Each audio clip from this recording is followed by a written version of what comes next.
না স্যার, আমি গাড়িতেই থাকবো, অসুবিধা হবে না। ঠিক আছে, আমি আসছি। ও হ্যাঁ, গাড়িতে এসিটা অন করে নিও। হুম। এতদিনে তো অনেক মালিক দেখেছি, কিন্তু এরকম উদার মনের মানুষ একটাও দেখিনি।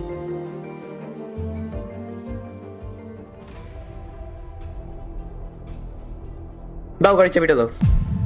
কিন্তু স্যার, কেন? মানে আমার কি কোনো ভুল হয়েছে? আজকে আমি ড্রাইভ করবো। দাও চাবি দাও। স্যার। চাবিটা দাও। না স্যার, চাবি দেব না। আমার যদি কোনো ভুল না থাকে তাহলে আপনি আমাকে কাজের থেকে কেন বের করে দিচ্ছেন? আমি কখন বললাম যে আমি তোমাকে কাজের থেকে বার করছি? আজকে আমি ড্রাইভ করবো, আমি একটা রেস্টুরেন্টে যাবো। রেস্টুরেন্টের সাথে ড্রাইভ করার কি সম্পর্ক? রেস্টুরেন্টে যাওয়ার রাস্তা কি তুমি চেনো? তাহলে তাই জন্য বলছি, আমাকে দাও, আমি তাড়াতাড়ি যেতে পারবো। আমার খুব খিদে পেয়েছে, দাও চাবিটা। যাও পাশের সিটে গিয়ে বসো।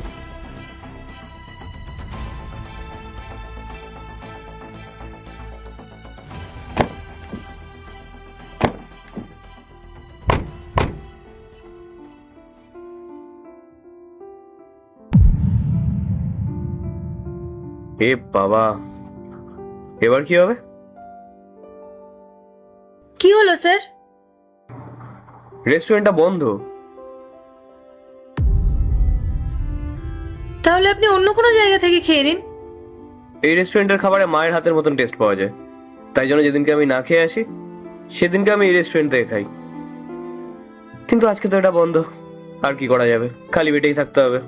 আপনি একটু দাঁড়ান স্যার।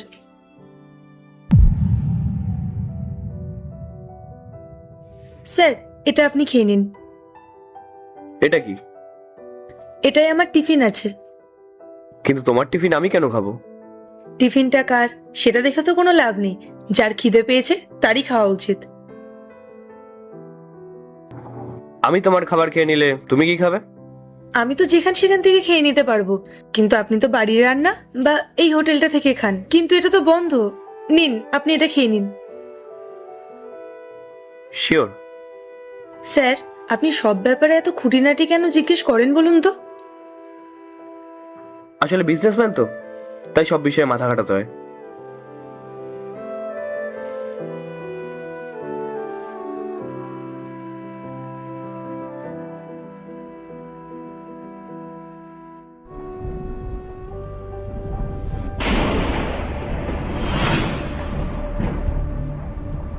খাবারটা কে বানিয়েছে?